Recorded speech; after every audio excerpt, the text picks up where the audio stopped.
নমস্কার বন্ধুরা, সবিতা কিচেনে সকল বন্ধুদের স্বাগত জানাই। আজকে আমি একটা দুর্দান্ত রেসিপি নিয়ে চলে এসেছি। বহু পুরনো দিনের রেসিপিও বলা যায়। আর এই রেসিপিটা খুবই সুন্দর রেসিপি।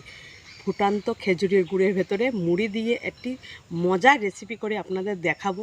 আমার ভিডিওটি আপনারা প্রথম থেকে শেষ পর্যন্ত দেখবেন, ভালো লাগবে। আর রেসিপিটা তো খেতে ভালোই লাগবে। তা চলুন, চলে যাব আমি এবারটা সূর্য উনানের পারে। আমি চলে এসেছি উনানের পারে। এই যে এক থালা মুড়ি নিয়ে নিয়েছি আর খেজুরের গুড় নিয়ে নিয়েছি। এই রেসিপিটা খেজুরের গুড় দিয়ে সবচেয়ে ভালো হয়। খেজুরের গুড় দিয়ে রেসিপিটা খুব সুন্দর হয়। আর খেজুরের গুড়টা তো আমরা নিজেরাই তৈরি করি, আপনারা সকলেই জানেন।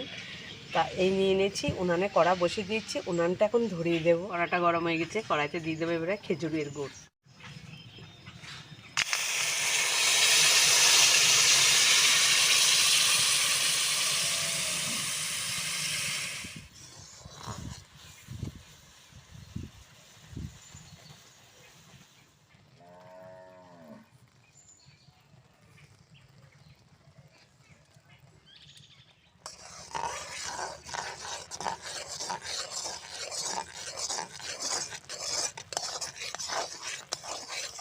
গুড়টা রেডি হয়ে গেছে, আমি নামিয়ে নেব।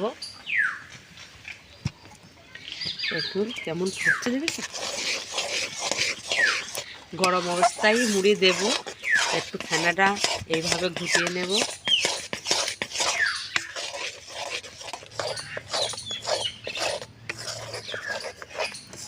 মুড়িটা এবার দিয়ে দেবো, এইভাবে দেবো আর এইভাবে নাড়বো।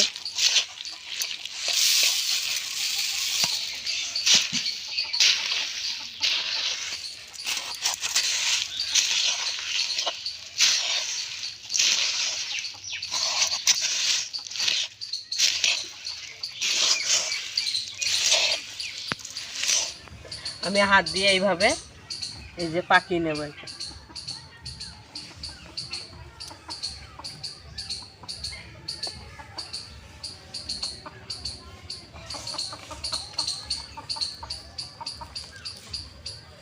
এইভাবে আস্তে আস্তে আস্তে আস্তে আমি পাকিয়ে নেব। এই দেখুন আস্তে আস্তে এইভাবে পাকিয়ে নেব। এই দেখুন, দেখুন যেটা আগে করেছিলাম শক্ত হয়ে গেছে।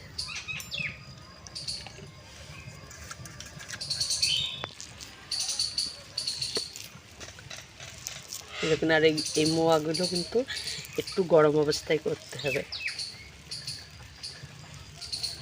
এইভাবে পাকাতে হবে। আমি এই সাইজ করছি, আপনারা এছাড়া ছোট বড় করতে পারেন। দেখুন কত সুন্দর হয়েছে।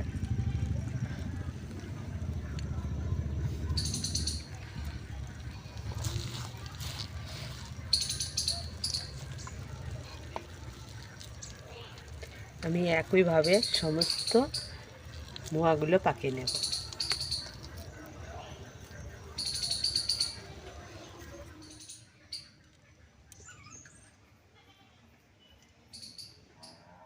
সমস্ত মুড়ির মোয়াগুলো আমার তৈরি হয়ে গেছে। দেখুন কত সুন্দর হয়েছে, এই দেখুন, ঠিক আছে, কত সুন্দর। শক্ত হয়ে গেছে কিন্তু, দেখুন আমি এই সাইজে করেছি। আপনারা এছাড়া বড়ও করতে পারেন, ছোটও করতে পারেন। তা আজকে তো আমি ফুটান্ত খেজুরি গুড়ের ভেতরে মুড়ি দিয়ে একটি মজার সুন্দর রেসিপি আপনাদের সামনে শেয়ার করলাম। তা এই রেসিপিটা খেতে খুব মজার হবে, ভালো লাগবে। আপনারাও এই ফুটান্ত খেজুরের গুড়ের ভেতরে মুড়ি দিয়ে মজার রেসিপিটা অবশ্যই আপনারা বাড়িতে তৈরি করবেন, দেখবেন ভালো লাগবে। তা আজকে আমি ভিডিওটা এখানেই শেষ করলাম। আপনাদের সাথে দেখাবে নতুন একটা রেসিপির সাথে। ভালো থাকবেন, সুস্থ থাকবেন, সকলেই সাবধানে থাকবেন।